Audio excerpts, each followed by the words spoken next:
আল্লাহ বলেন ওয়া ইন্নাকা লাআলা খুলুকিন আযীম, নবী নিশ্চয়ই আপনি হলেন মহান চরিত্রের অধিকারী। সুবহানাল্লাহ। কি কি চরিত্র, কি কি গুণাবলী আপনার আছে, এগুলি বলে শেষ করা যাবে না। এই জন্য শব্দ বলেছেন খুলুকে আজিম। খুলুকে আজিমের তফসির করা আমার পক্ষে এই মাঠে এই সময়ে সম্ভব নয়। খুলুকে আজিম ইয়াশমুল জামিআ মাকারিমিল আখলাক, যত ভালো গুণাবলী পৃথিবীতে আছে, ভালো কাজ, ভালো গুণ, ভালো কর্ম, ভালো চরিত্র, যত ভালো গুণাবলী আল্লাহ তাআলা লক্ষ লক্ষ পয়গম্বরকে দান করেছেন। আদম আলাইহিস সালামকে দান করেছেন, ইব্রাহিম খলিলকে দান করেছেন, ইদ্রিস নবীকে দান করেছেন, শুআয়ব আলাইহিস সালামকে দান করেছেন, মুসা আলাইহিস সালামকে দান করেছেন। যত গুণ, ভালো গুণ পৃথিবীতে হইতে পারে নবীদেরকে দান করা হয়েছে। সমস্ত ভালো গুণাবলী এককভাবে শুধু আমাদের নবীকে দান করেছেন। সুবহানাল্লাহ। এই ভালো গুণাবলী খুলুকে আজিম বর্ণনা করা কারো পক্ষেই সম্ভব না।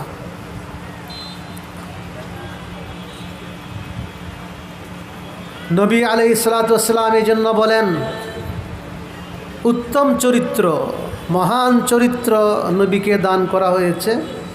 এই জন্য নবী বলেন ইন্নামা বুইসতু লিউতাম্মিমা মাকারিমাল আখলাক, উত্তম চরিত্র পৃথিবীতে বাস্তবায়িত করার জন্য, সুন্দর চরিত্র, উত্তম আচার আচরণ ওয়ালা মানুষ তৈরি করার জন্য আমি নবী হিসাবে প্রেরিত হয়েছি। সুবহানাল্লাহ। গুরুত্বপূর্ণ একটি কথা, আমাকে আল্লাহ কেন পাঠাইছেন? যাতে মানব জাতি উত্তম চরিত্রের অধিকারী হয়, সমস্ত মানুষ যেন ভদ্র হয়, নম্র হয়, সৎ আচরণ করে, ভালো ব্যবহার করে, যাতে অন্যায়, অপরাধ, জুলুম, অত্যাচার, দুর্নীতি, দুর্ব্যবহার, গালাগালি, কাদা ছোড়াছুরি, মারামারি, সন্ত্রাসী কার্যকলাপ, মাদক ব্যবসা, মাদক সেবন, এই সমস্ত অন্যায় অপরাধে যাতে মানুষ জড়িত না হয়। নবীর শান কি বলবো? আল্লাহ তাআলা নিজে নবীর শান বলেন এবং নবী নিজেও নবীর শান বলেছেন। আপনাকে আবিষ্কার করে নবীর শান বলতে হবে না, আমাকে কোনো কিছু বাড়ায়া নবীর শান বলতে হবে না। নবী বলেছেন আনা সাইয়্যিদু ওয়ালাদি আদম। নবীর শান নবী নিজে বলেন আদম সন্তানের মধ্যে যত আছে, যত নবী, ওলি, গাউস, কুতুব আছে, সমস্ত মানব জাতি, সমস্ত বনি আদম, সমস্ত পয়গম্বরের হইলাম আমি নবী সর্দার। সুবহানাল্লাহ। নবী হইলেন সকলের উপরে। শুধু তাই না, নবী বলেছেন আনা আউয়ালু মাই ইফতাহু লাহু বাবুল জান্নাহ ফাআদখুলুহা ওয়া মাইয়া ফুকারাউল মুমিনিন। নবীর একটা শান হলো কিয়ামতের দিন জান্নাতের গেট লক থাকবে, বন্ধ। কারো জন্য, কোনো ওলি, কোনো পীর, কোনো নবীর জন্য জান্নাতের গেট খোলা হবে না। জান্নাতের গেট বন্ধ। সর্বপ্রথম আমি জান্নাতের গেটে যাওয়ার পরে জিজ্ঞাসা করা হবে মানান্তা, আপনি কে? তখন নবী পরিচয় বলবেন আনা মুহাম্মাদুন রাসূলুল্লাহ। তখন জান্নাতের দারোয়ান, গেটম্যান বলবেন আপনার জন্যই তো এতদিন যাবত অপেক্ষা, আর কারো জন্য জান্নাতের গেট খোলার অধিকার আমার নাই, আপনার জন্যই সর্বপ্রথম গেট খোলা হবে। সুবহানাল্লাহ। নবী উম্মতকে নিয়ে প্রথমেই জান্নাতে প্রবেশ করবেন। নবীর সঙ্গে জান্নাতে যেতে চান? বলেন চান কি না? আজকে সকালবেলা বুখারী শরীফের একটা হাদিস পড়েছি ছাত্রদের সামনে। রাসূল বলেছেন, নাহনুল আখিরুন আস-সাবিকুন। আজকের সবকের একটা অংশ নাসিরনগরবাসীকে শোনায় যায়। বুখারী শরীফের সবক, নাহনুল আখিরুন আস-সাবিকুন ইয়াউমাল কিয়ামাহ। আল্লাহ রাসূল বলছেন, আমরা, আমার উম্মত পৃথিবীতে আগমন করেছি সর্বশেষে। সমস্ত নবীদের শেষে আসছি আমি, সমস্ত উম্মতের শেষ সময়ে আসছেন আমার উম্মত। তবে আস-সাবিকুনা ইয়াউমাল কিয়ামা, কিয়ামতের দিন আমি এবং আমার উম্মত সর্বপ্রথম জান্নাতে প্রবেশ করব। সুবহানাল্লাহ। আসছি পরে জান্নাতে যাব। বলেন আসছি পরে জান্নাতে যাব আগে। সবার আগে নবীর সঙ্গে জান্নাতে যেতে রাজি আছেন? বলেন রাজি আছেন? সবাই রাজি আছেন? বলেন রাজি আছেন? আল্লাহ তুমি হাতগুলো দেখতেছ, হাতগুলোকে কবুল করো। আল্লাহ সকলকে নবীর সঙ্গে জান্নাতে যাওয়ার তৌফিক দান করো।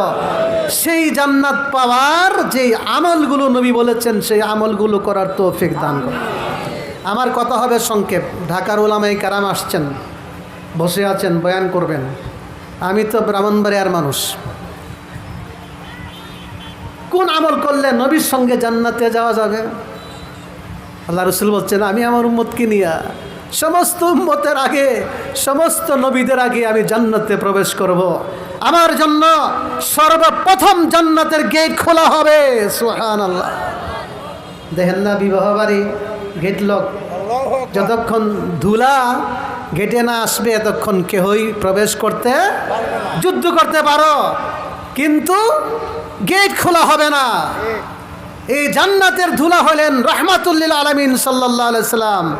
যতক্ষণ পর্যন্ত আল্লাহর হাবিব সাল্লাল্লাহু আলাইহি সাল্লাম গেটে না যাবেন ততক্ষণ পর্যন্ত জান্নাতের গেট খোলা হবে না। এই জান্নাতের গেট দিয়ে নবীর সঙ্গে জান্নাতে যেতে চাই, যাবেন? টিকিট আছে? এক একটা টিকিটের দাম কত? টাকা আছে? আসেনি টাকা? কোনো টাকা লাগবে না, ফ্রি। খালি ইচ্ছা লাগবে, ইচ্ছা। বলেন নিয়ত লাগবে, নিয়ত লাগবে, করেন, নিয়ত করেন।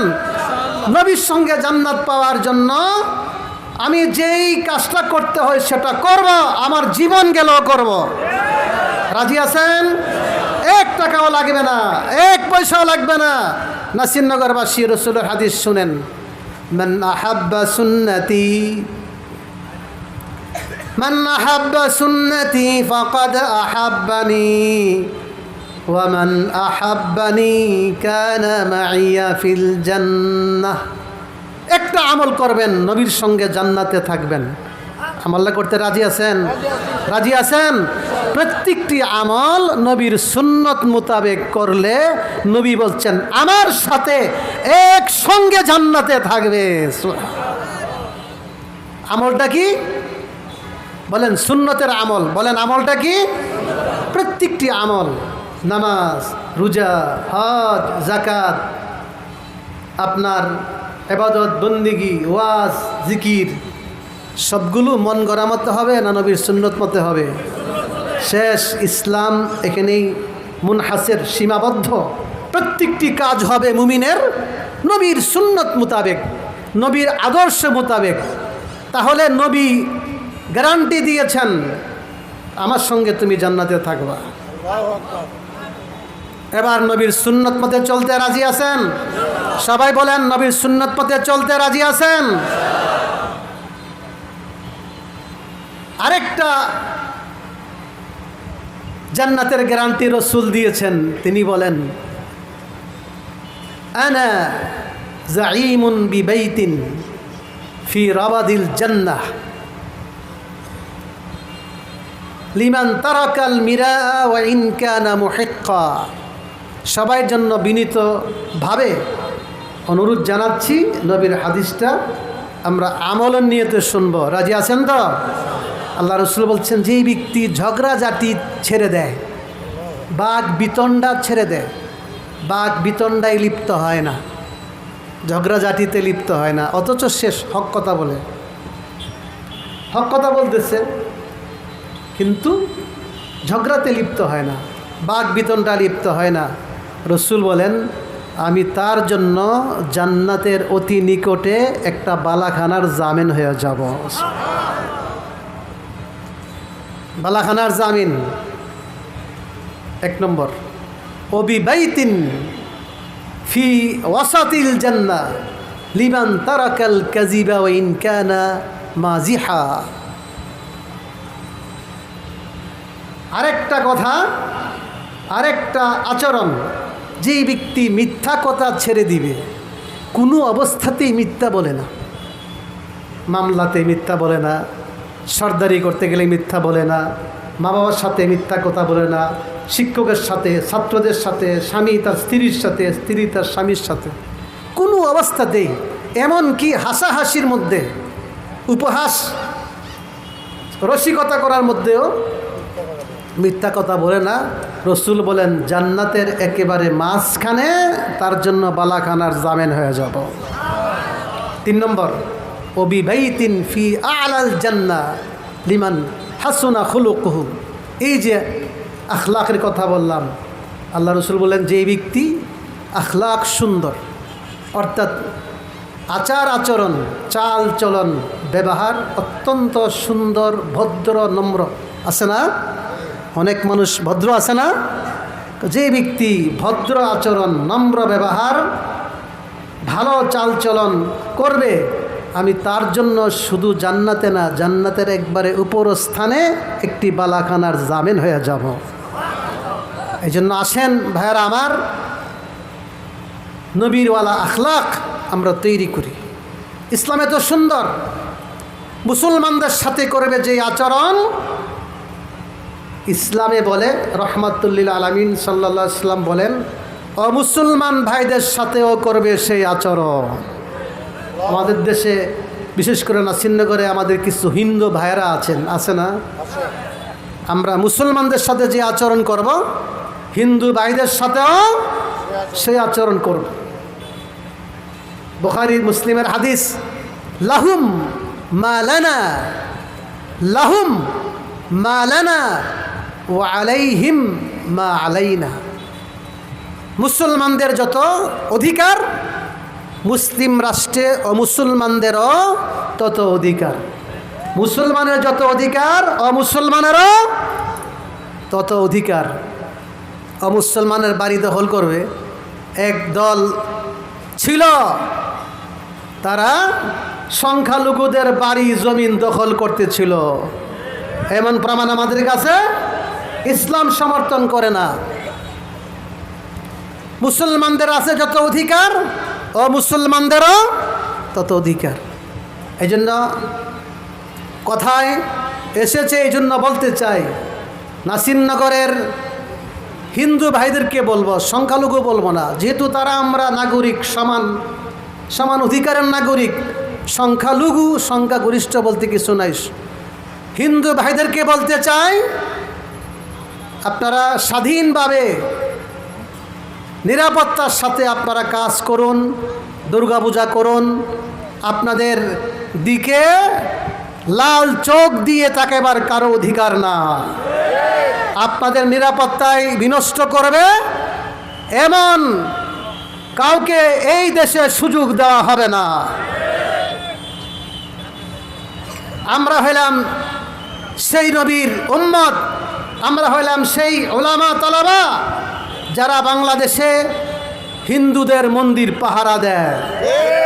আমরা পাহারা দিয়েছি। আপনারা যদি বলেন নাসিরনগরের ওলামায়ে কেরাম, সিরাত ফাউন্ডেশনের ওলামায়ে কেরাম, সর্বস্তরের ওলামায়ে কেরাম, ছাত্রবৃন্দ প্রয়োজন হলে আপনাদের মন্দির পাহারা দিবে। কোনো দুষ্কৃতিকারী নাসিরনগরের মাটিতে হিন্দু মন্দিরে আক্রমণ করলে তাদেরকে পাকড়াও করা হবে, তাদেরকে বিচারের আওতায় আনা হবে। কিছু আছে পরাজিত শক্তি, বিশৃঙ্খলা সৃষ্টিকারী এক ধরনের মানুষ থাকে, তারা রাতের আধারে এই ধরনের অপরাধ করে ভালো মানুষের দিকে চাপায়ে দেওয়া হয়। এমন আছে কি আছে না? যাতে এমনটা করতে না পারে আপনারা সজাগ থাকবেন। শুধু ওলামায়ে কেরাম নয়, সমস্ত মুসলমানদেরকে আমি অনুরোধ করব যে হিন্দুরা আমাদের ভাই, আমাদের বাবা যেমন আদম, হিন্দুদের বাবা কারা? সবরা বাপকে বলেন, সকলের বাপকে আদম। আদম সন্তান হিসাবে আমি ভাই বলতেছি, বলেন না যে হুজুর হিন্দুদেরকে ভাই বলে। ভাই তো সবাইকে আমি অনুরোধ জানাই, আমরা অনেক রক্তের বিনিময়ে জুনায়েদ হাবিব সাহেব বলে গেছেন, এই জালেমের বিরুদ্ধে রক্ত দিয়েছি আমরা। ব্রাহ্মণবাড়িয়ার ওলামায়ে কেরাম 2001 সনে 6 জন শাহাদত বরণ করেছেন। 6 শহীদের বিনিময়ে প্রথমকার আওয়ামী লীগের পতন হয়েছিল, মনে আছে আপনাদের? 2001 সনে এই লাশ টেনেছি আমি, গুনাহগার। এই লাশকে দাফন করেছি, লাশ গুম করা হয়েছিল। আমি নিজে প্রশাসনকে বলে, প্রশাসনের সাহায্যে, ম্যাজিস্ট্রেটের সাহায্যে আমি লাশকে উদ্ধার করেছি। এরপরেই আওয়ামী লীগের পতন হয়েছিল। আবার 2006 সনে আসার পর থেকে জুলুম অত্যাচার চলতেছিল। 2013 সনে হেফাজতে ইসলাম, উলামায়ে কেরাম এই জালেমের হাতে সবচেয়ে বেশি নির্যাতিত হয়েছে, রক্ত দিয়েছে। 2016 সনে জালেমের হাতে ব্রাহ্মণবাড়িয়া জামে মুসিয়ার হাফেজ শহীদ শাহাদত বরণ করেছে। 2021 সনে এই জালেমের হাতে, ফেসিবাদীর হাতে, স্বৈরাচারের হাতে এই ব্রাহ্মণবাড়িয়ার মাটিতে আবার 15 জন শাহাদত বরণ করেছেন। 2021 সন, তারপরে 24 সনে ছাত্র জনতার আন্দোলনে প্রায় 100-র মতন মাদ্রাসার ছাত্র শিক্ষক শাহাদত বরণ করেছেন। এই দেশ স্বাধীনতার জন্য আমাদের পূর্বপুরুষের যেমন ছিল রক্ত, দ্বিতীয়বার স্বাধীনতার জন্য আলেমুল আমাদের জন্য আছে রক্ত, আছে কি আছে না? অতএব আলেমদেরকে অবজ্ঞা করা যাবে না। আলেমদেরকে মৌলবাদ বলে যারা গালি দিবে তাদের বিচারে বাংলার মাটিতে হবে।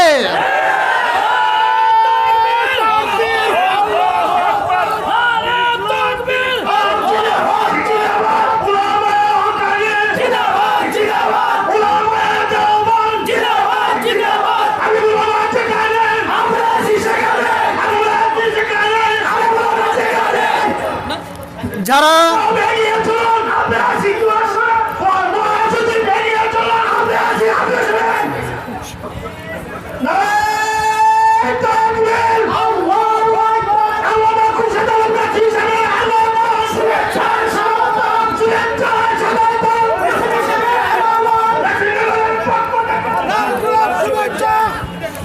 শোনেন শোনেন, এসি রুমে বসে বসে আলেমদেরকে গালি দিবে, এই দেশের জনগণ আর তোমাদেরকে ক্ষমা করবে না। সেই দিন শেষ হয়েছে। আলেমরা রক্ত দিয়েছে, তোমরা এসি রুমে বসে বসে আরাম আনন্দ করো। আলেমরা ইসলামের জন্য জীবন দিতে প্রস্তুত, দেশের জন্য জীবন দিতে প্রস্তুত। রক্ত দিয়েছি, রক্ত প্রয়োজনে আরো দিব। ইসলাম নিয়ে, ইসলামের ধারক বাহককে নিয়ে ছিনিমিনি করলে সহ্য করা হবে না। বলছিলাম ভাইরা আমার, একটা হাদিস বলে শেষ করি। আমাদের মুফাসসিরে কোরআন খুরশিদ আলম কাসিমি সাহেব আসছেন, উনি তো মেহমান, আমি তো মেজবান। ওনার বয়ান শুনবেন। আমি আর একটা হাদিস বলি, আমল করবেন তো? আল্লাহ রসুল বলছেন, আসকালু মা ইয়াকুনু ফি মিজানিল আবদি ইয়াউমাল কিয়ামা বাদা তাকওয়াল্লাহি হুসনুল খুলুক। উত্তম চরিত্রের অধিকারী মহানবী সাল্লাল্লাহু আলাইহি সাল্লাম, সে নবীর উম্মত হয়ে আমি ধন্য। বলেন ঠিক না বেঠিক? শ্রেষ্ঠ নবী, শ্রেষ্ঠ চরিত্রের অধিকারী নবীর উম্মত হয়ে আমরা সবাই ধন্য। বলেন সবাই ধন্য। বলেন আলহামদুলিল্লাহ। কিন্তু রসুল বলেন এই যে সুন্দর চরিত্র, উত্তম চরিত্র, কিয়ামতের দিন নেকির পাল্লা ওজন দেওয়া হবে। নেকির পাল্লাতে নেকি ওজন হবে, গুনার পাল্লাতে গুনাহ ওজন হবে। নেকির পাল্লা ভারী, আপনি হবেন জান্নাতি। নেকির পাল্লা যে ভারী, আপনি হবেন যে কোন আমল দ্বারা নেকির পাল্লা বেশি ভারী হবে? হজের দ্বারা, নামাজের দ্বারা, রোজার দ্বারা, যাকাতের দ্বারা। আল্লাহ রাসূল বলেন কিয়ামতের দিন সবচেয়ে নেকির পাল্লা ভারী হবে সুন্দর আচরণের দ্বারা। অতএব মুসলমান ভাইয়েরা, সবার সাথে আমরা সুন্দর আচরণ করি। আমার সাথী, আমার এমনকি আমার বিবি, আমার ছেলে, আমার মেয়ে, আমার প্রতিবেশী, আমার আত্মীয়, আমার গ্রামবাসী, আমার শহরবাসী, এমন একজন মিসকিন, এতিম, বিধবা, আত্মীয়, প্রতিবেশী, সবার সাথে আমরা সুন্দর আচরণ করব। রাজি আছেন? একটা কথা বলি, এমনকি আমার ঘরে অনেকের ঘরে আছে জানোয়ার, জন্তু জানোয়ার আছে না? রাসূল বলছেন তাদের সঙ্গে সদাচরণ করতে হবে। সুবহানাল্লাহ। তাদের সঙ্গে সদাচরণ কি? আল্লাহ নবী একদিন রাহমাতুল লিল আলামিন বলেন সাল্লাল্লাহু আলাইহি সাল্লাম, সবাই কোন সাল্লাল্লাহু আলাইহি সাল্লাম, এক বাগানে গেছেন।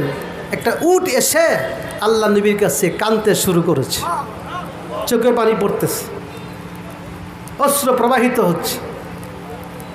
আল্লাহ নবী বুঝে ফেলছেন ব্যাপারটা কি। ডাক দিয়ে বললেন লিমান হাযাল জামাল, এই উটের মালিক কে? এক যুবক এসে বললেন আমি। ইত্তাকিল্লাহ, তোমার কি আল্লাহর ভয় নাই? এই উট আমার কাছে অভিযোগ করতেছে তোমার বিরুদ্ধে, তোমার বিরুদ্ধে মামলা পেশ করতেছে। তুমি তার থেকে পুরাপুরি কাজ নাও, কিন্তু যথাযথ খাবার দাও না। এই উট ক্ষুধার্ত অবস্থায় আছে। আল্লাহকে ভয় করো, মানুষের সাথে যেমন সদাচরণ করবে, এই জন্তু জানোয়ার পশুর সাথেও সৎ আচরণ, তাদের অধিকার আছে। আছে কি আছে না? মানুষের যেমন অধিকার, মুসলমানের যেমন অধিকার, নারীর আছে অধিকার, দুর্বলের আছে অধিকার, মিসকিনের অধিকার, সবার আছে অধিকার, এমনকি অমুসলমানদের আছে অধিকার, এমনকি জন্তু জানোয়ারের আছে অধিকার। ইসলাম কত সুন্দর। রাহমাতুল লিল আলামিন সাল্লাল্লাহু আলাইহি ওয়াসাল্লাম, তিনি কি শুধু মানুষের জন্য রহমত না, বিশ্ববাসীর জন্য রহমত, জানোয়ারের জন্য তিনি রহমত। রসুল বলেছেন, বুখারী হাদিস, এক ব্যক্তি, একটা কুকুর তৃষ্ণার্ত, পিপাসায় জিহ্বাটা বের করে দিচ্ছে, পানি খাইতে পারতেছে না। সে কুয়ার মধ্যে নাইমা কুয়ার থেকে উঠা এই কুকুরটাকে পানি পান করেছে। কুকুর নিকৃষ্ট প্রাণী, কুকুর প্রতি একটু দয়া করছে, রহমত করছে। আল্লাহ রাসূল বলছেন, বুখারী হাদিস, ফাআদখালাহুল্লাহুল জান্নাহ, এই বিনিময়ে আল্লাহ তাকে জান্নাত দান করেছে। ও মুসলমান, কুকুরকে দয়া করে জান্নাত পা। অতএব মানুষকে দয়া করলে, আশরাফুল মখলুকাতকে দয়া করলে জান্নাত পাওয়া যাবে কি যাবে না? অতএব চলেন আমরা জুলুম, অত্যাচার, নির্যাতনের পথকে পরিহার করে একে অপরকে দয়া করব, অনুগ্রহ করব, সাহায্য করব। রাজি আছেন? ইরহামু মান ফিল আরদ ইয়ারহামকুম মান ফিস সামা। মানুষের প্রতি করো তোমরা দয়া, আল্লাহ করবেন তোমাদের প্রতি। আমরা দয়া করব, নিজে না খেয়ে সবাইকে খাওয়াবো। কিন্তু শেষ কথা বলতে চাই, নবীর শানে কেহ বেয়াদবি করলে, নবীকে কেহ গালি দিয়ে, বাংলার মাটিতে হোক, বিশ্বের যে কোনো দেশে হোক, তার বিরুদ্ধে লড়াই চলবে, জাহাজ চলবে।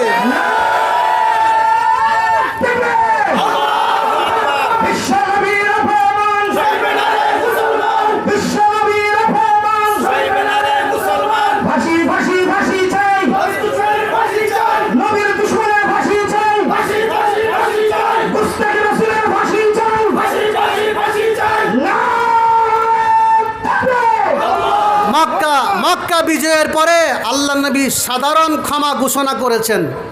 সবাইকে মাফ, সবাই মাফ, সবাই মাফ, যাও, সবাইকে মাফ করে দিলাম। হুজুর, একজন আপনাকে খুব গালি দিত, আব্দুল্লাহ বিন খতল, সে তো আপনাকে গালি দিত, আপনার ভয়ে কাবার গিলাফে ধরে রাখছে, কাবার গিলাফে লটকে রাখছে। আল্লাহ রাসূল বলেছেন উকতুলুহু, সবাইকে ক্ষমা। রসুলকে যে গালি দিছে, ইবনে খতলকে কতল করো, হত্যা করো, হত্যা করো। বাংলাদেশের সরকারের কাছে আমরা আগেও দাবি জানিয়েছি, আজকেও দাবি জানাই, যারা রসুলকে গালি দিবে বাংলার মাটিতে, তাকে সর্বোচ্চ শাস্তি ফাঁসি দিতে হবে, ফাঁসি দিতে হবে, ফাঁসি দেওয়ার আইন প্রণয়ন করতে হবে।